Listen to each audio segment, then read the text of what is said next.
Hey everybody, what's up? Chris Osberg here, Winding Road Magazine. Today I'm here with the 2017 Volkswagen Golf SportWagen TSI S 4Motion.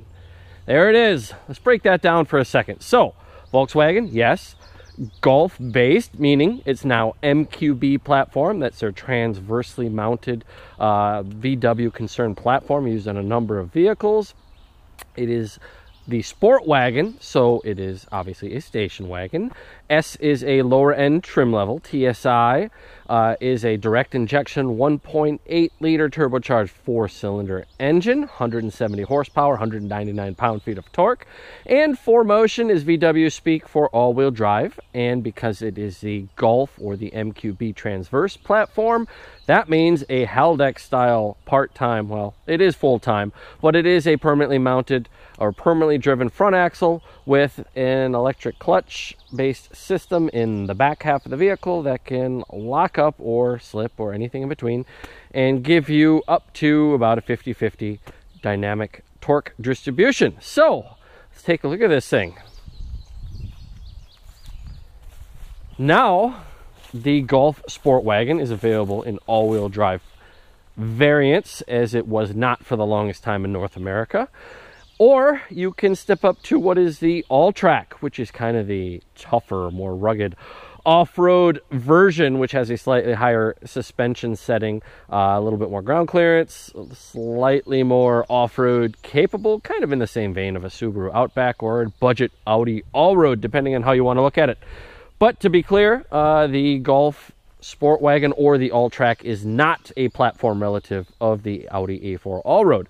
The Audi is an MLB Evo platform, meaning longitudinally mounted, and it's really not related at all to the transverse version that the Golf uses, but it is related to the Audi A3 somewhat, which is not available in a hatchback version in the US. Spare for the battery electric hybrid A3 e-tron. Anyway, I'm getting a little bit out into the weeds here, figuratively and literally. So let's get back to the Golf SportWagen. Being that this is the lower trim level, the S, this one comes in right around $25,700-ish as tested. And let's front load this review a little bit and say I personally think it's a pretty good value for the money if you're a wagon fan, which I am. So remember, this is going to be coming from the perspective of a guy who likes wagons, has owned a number of them, and therefore I am inherently biased. So, what do we notice? Well, lower end version has halogen headlights, so no fancy LEDs on this one. 16-inch wheel and tire package, all season tires. Back of the vehicle is styled pretty well. I do like the dual exhaust. It's got a nice 4Motion badge here. Tell everybody you got that all-wheel drive because it's a wagon. What do we got? Nice, we got a lot of room here. So, because of the, let's say conservative shape of the back, a lot of vehicles these days, namely SUVs, are really going for this sloped, kind of coupey back hatch area. But nope, VW said we're going to keep it old school. We're going to square it off like a wagon. And you know what? That is the most efficient way to package the vehicle for cargo room and interior volume. So here you go. Lots of room, very deep cargo area. Nice parcel cover here. We've got a nice slide through for skis. We've got a spare tire. We've got actually a lot of room in here. We could also store things in here. Earlier today, I had a propane tank in there, and basically this almost folded flat still. So very usable. We've got metal hooks here to really give you some tie-down options. Long story short, it is a very versatile packaging configuration. Good job, VW. Take a look at under the hood while we're here.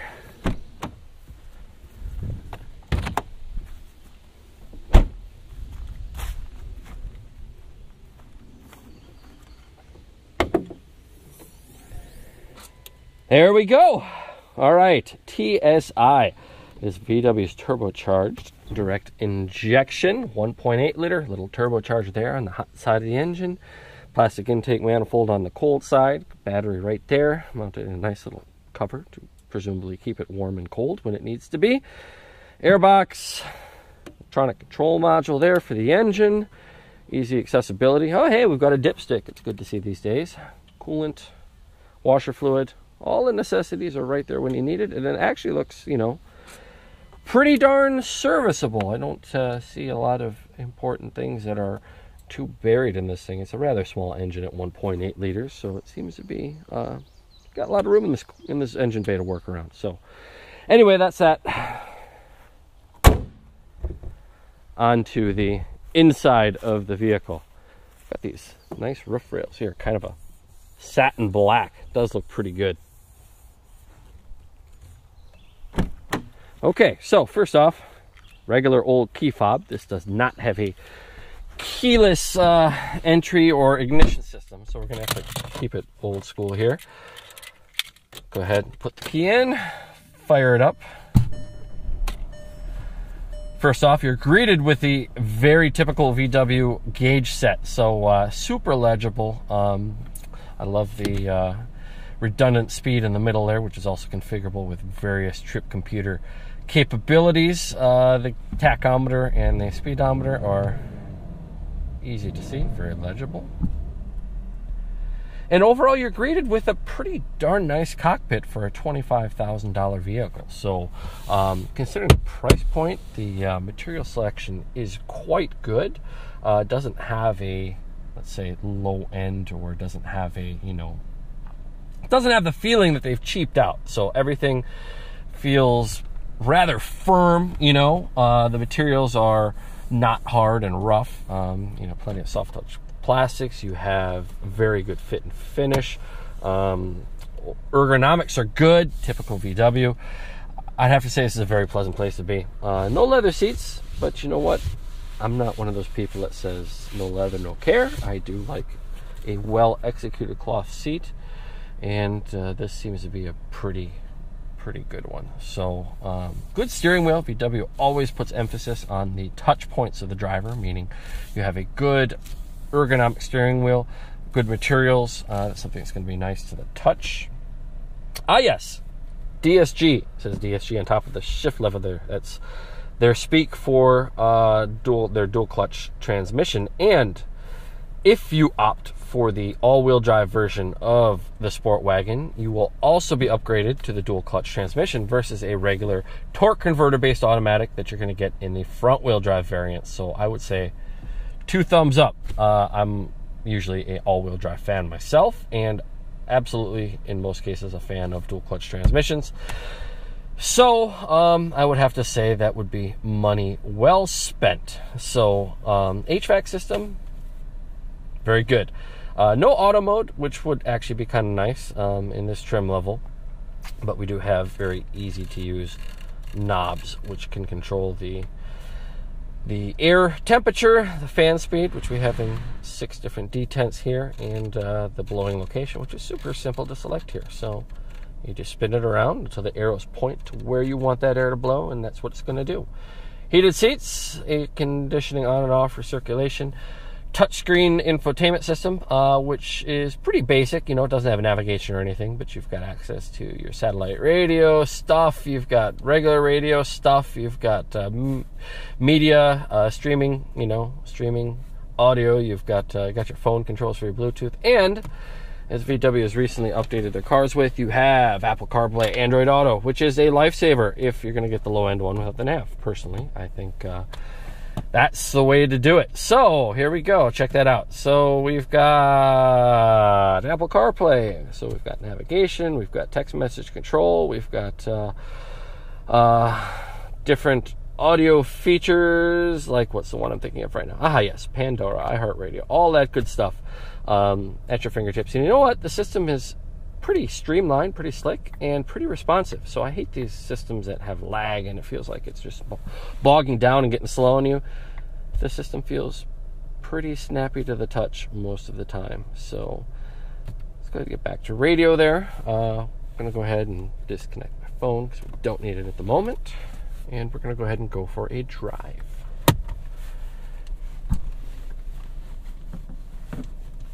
Idle quality quite good. VW makes some pretty darn smooth 4-cylinder engines.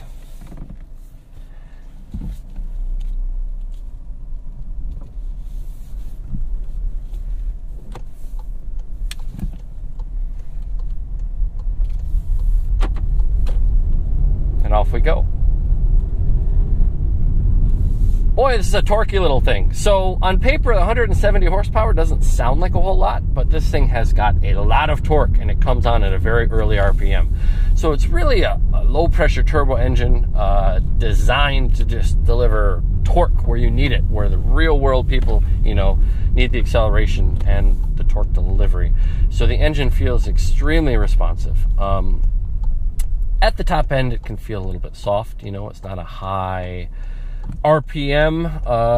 It's not an engine that's going to give you a lot of, you know, urgency as it gets towards redline, because it is biased more towards the lower end of the rev range. But it really is a great setup, or, you know, it has a great personality for real world practical driving, let's say.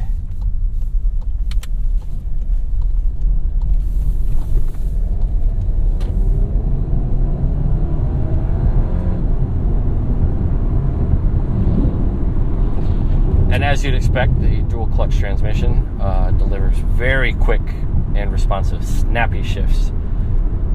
So, and they've really done a good job of quelling out most of the undesirable characteristics that people associate with dual clutch transmissions. So a lot of low speed jerkiness and bumpiness and harsh downshifts at light throttle applications and all that kind of stuff.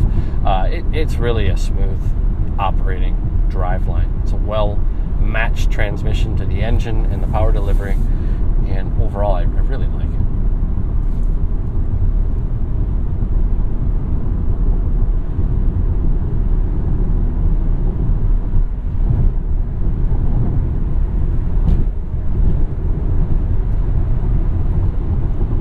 Suspension. It is, let's say, on the sporty side of mainstream. So it's not a sports car, it's not a GTI, but it's clearly biased towards, you know, a typical European firm and responsive ride. So it's going to give you a firm but comfortable ride, but still is something that you can toss around a little bit in the corners and get some enjoyment out of. It doesn't feel uncontrolled or floppy. I think it's a really good balance between being able to offer some driving enjoyment and still maintaining enough comfort for a practical vehicle. So a comparison you can make is to the, you know, more expensive Audi Allroad, which is going to offer you a more sophisticated multi-link suspension setup and adjustable shock absorbers, which gives you much more damped and much more controlled or fluid ride characteristics. So you're not getting that in the budget version in the VW, but you are getting a let's say a well-chosen compromise between driving performance and comfort. So if you drive on rough roads, it's going to be a little bit bouncy, but you do also have these 16-inch tires with a decent amount of sidewall to help soak that up a little bit. And if you really know you're going to be driving on rough roads, it may be worth considering the all-track for the little bit extra suspension travel that you're going to get out of that. But I do think that dynamically, for let's just call it a, you know, regular wagon, soccer mom mobile, it's going to give you a pretty darn good blend of something that's still fun to drive and something that's still going to give you daily practicality.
last refuel, 27.9 miles per gallon. I have to say that this thing gets pretty darn good fuel economy. The 1.8 seems to be a really good mix between fuel consumption and performance. I was pleasantly surprised at how quick this car feels. It's not a rocket ship. I think VW claims right around 7 seconds 0 to 60. But it does not feel underpowered. It feels definitely adequate, and it's, as I said, really responsive with this torque curve. We've also got some shift paddles mounted on the wheel. They're very low profile. They're not larger shift paddles like you find on sportier cars. And they work well. They're responsive. But the transmission shifts so well by itself, I don't see myself using them very often. They're probably just going to be left alone 99.9% of the time.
No start-stop in this particular powertrain.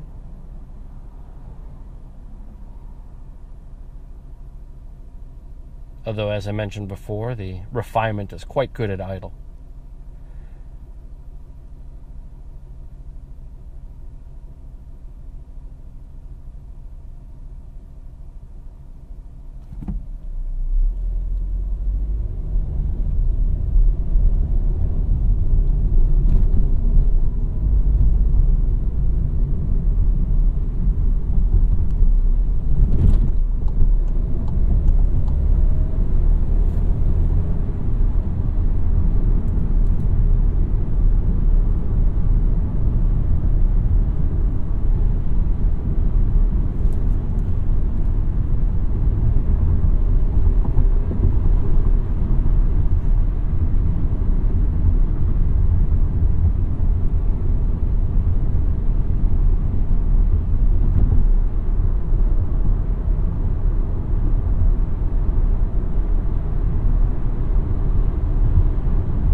Another positive thing with going with the typical Volkswagen conservative design language is visibility out of this car is fantastic. It's got a large greenhouse, doesn't have a lot of the typical styling trends that a lot of car makers are going with these days. So the belt line isn't way up here.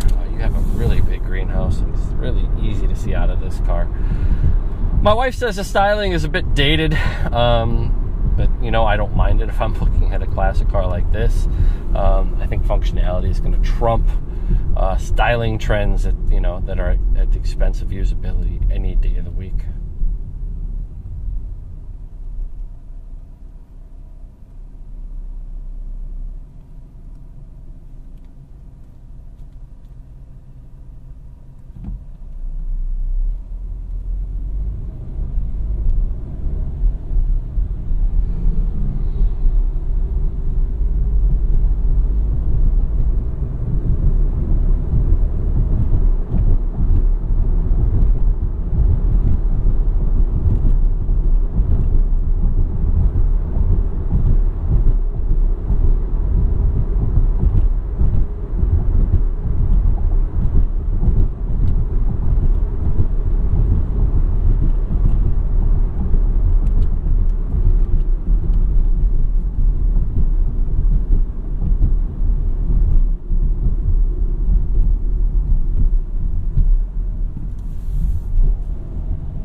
While we're sitting at the stoplight, what else can we look at here?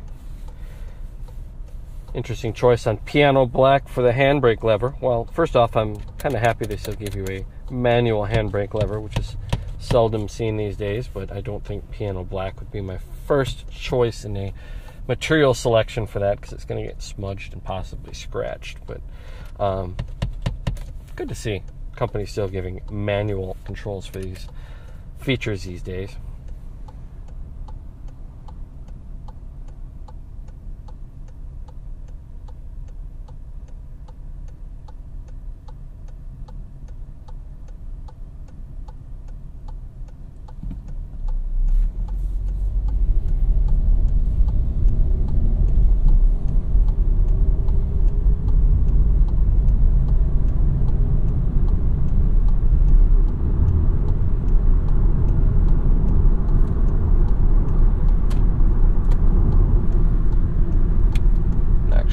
Here a second, let traffic pass. Let's go ahead and try out the launch control feature. So being a VW Group DSG vehicle, as 99% of them have a launch control feature. Put the transmission in sport mode. Turn off the stability control, left foot brake, right foot gas. There we go.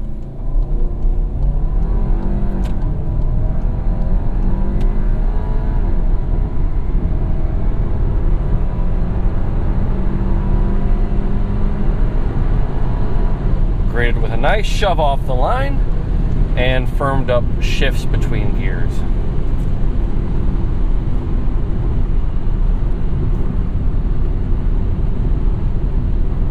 It's amazing how the transmission choice can make a huge difference in terms of driver engagement and how much fun you have behind the wheel. You know, this is, let's be frank here, this is a fairly pedestrian class of vehicle. This is a vehicle that's designed to be a daily driver, a workhorse, and it could just as easily have a CVT transmission in it than a dual clutch transmission. But the dual clutch transmission is a whole lot more responsive, a whole lot more fun to drive.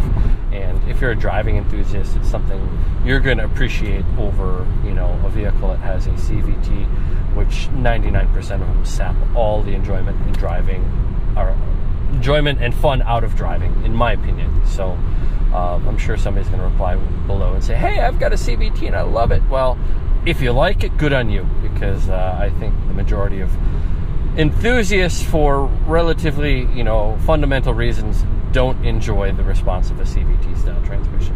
The DSG just feels much more connected, much more responsive, and in this vehicle it just goes to show, you know, you drive around, you like snapping off the shifts, you like the response, and just the transmission choice can make a relatively mainstream regular vehicle feel a lot more enjoyable and engaging to drive.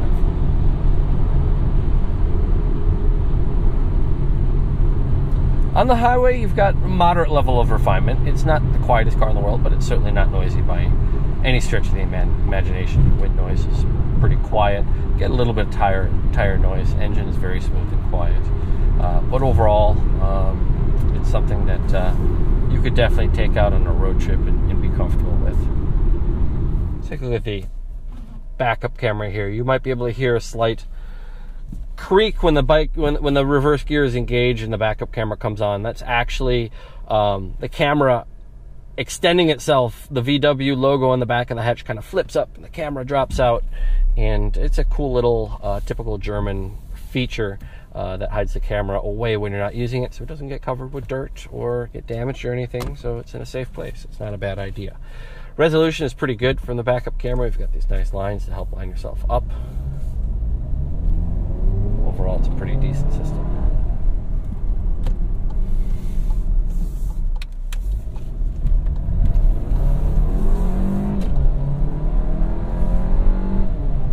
So the Haldex style all-wheel drive system that is permanently driven on the front axle until one of two things happens. Either the system detects slippage in the front wheels, or proactively, based on vehicle performance, throttle speed, cornering load, etc., the system decides you're in a position where you could lose traction, so it shifts more torque to the rear. The system works very well, so VW has always been very strong in that regard. The system does not feel like a passive system. It does not, you know, wait until wheel slip before it starts shuffling torque to the rear. It's really quick with getting torque to the back, so it really feels more like a true all-wheel drive vehicle than some of the lighter duty all-wheel drive systems you find in these passenger cars. Pretty happy with it. I'm sure it'd be a riot to drive in some snow, and it looks like the stability control system is 2 steps. You can turn off the traction control and pretty much turn off the stability control as well. So I'm guessing this thing would be a whole lot of fun to pitch sideways in the wintertime. So maybe I'll have the opportunity to do that in the future. Brakes feel pretty good. Pedal is medium to firm. Not sports car firm, but it does give you fairly consistent and comfortable feedback on what's going on with the braking system.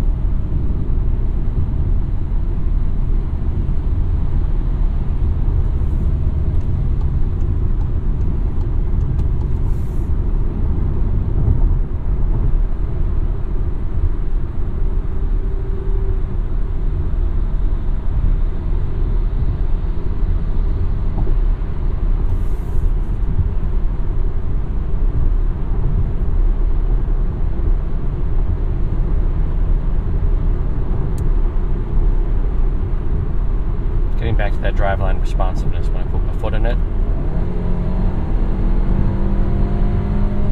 Very nice to have the driveline respond absolutely immediately.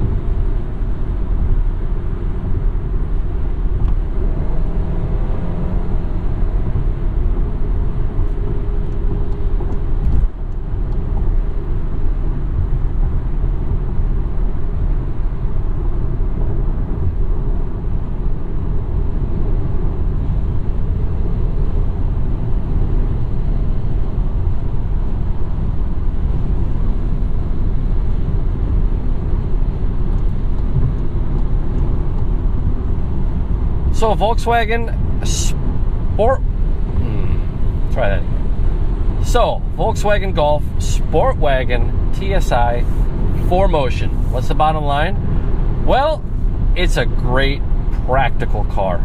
I really think that it's a sweet spot in terms of a very practical, reasonably priced daily driver that offers you a good build quality, decent set of features, decent driving dynamics, excellent practicality, and it's a good car. It's a Volkswagen. So if you like VWs, if you like what they offer, if you like that image, you're going to be happy with this thing. If you haven't tried VWs and you're not sure, it might be an interesting car to try. So, but it is a niche vehicle. So the station wagon, or the wagon, is not a booming segment these days. Many people go more towards the CUV and SUV style vehicles, and I'll be honest, those don't come without compromise. So a lot of people like the higher up seating position that the SUVs are going to give you, but that does come at expenses in terms of ride comfort, driving dynamics, fuel consumption, etc., etc. So personally, in my opinion, I prefer what the wagon offers you. I prefer the more car-like drive and ride. I prefer the bettering performance, better fuel economy, better overall performance. And if you get it with all-wheel drive like this, you can still get your all-weather capability and passenger car, driving dynamics. So I really am a big fan of the wagon. I don't mind the stigma at all, but there's many people who aren't on board that wagon train. So you have to decide if a wagon's a car for you, and if it is, I can definitely see getting one of these or an all-track over a Subaru, which would offer a CVT style transmission. So I think the build quality is above and beyond what Subaru is offering. The driving dynamics are quite good, and it really offers a good combination of something that's somewhat enjoyable to drive and extremely practical. So styling, it isn't out there. It's not an eye-catching, attention-getting vehicle. You have to kind of appreciate the conservative styling approach that VW is giving to these kind of vehicles. But if that's right up your alley, I think this is an excellent choice for the $25,000-ish that this vehicle is going for. typically I like, you know, getting the more expensive trim lines to get the higher end features like navigation and whatever, but the Carplay is pretty darn good. I can see saving some money and foregoing that on this vehicle and just using my iPhone in the Carplay. So very cool car, very well rounded. I did enjoy driving this thing, so I hope this review is useful. If you have any questions, feel free to hit me up below. I'll be happy to answer them. And stay tuned to Winding Road for more road tests, reviews, driving fun, etc., etc. If you like what you see, hit that subscribe button. We'll be coming back at you soon with another one. And thanks for watching. Chris Osberg, Winding Road. We'll catch you on the next review. So thanks for watching. Have a good day. See ya.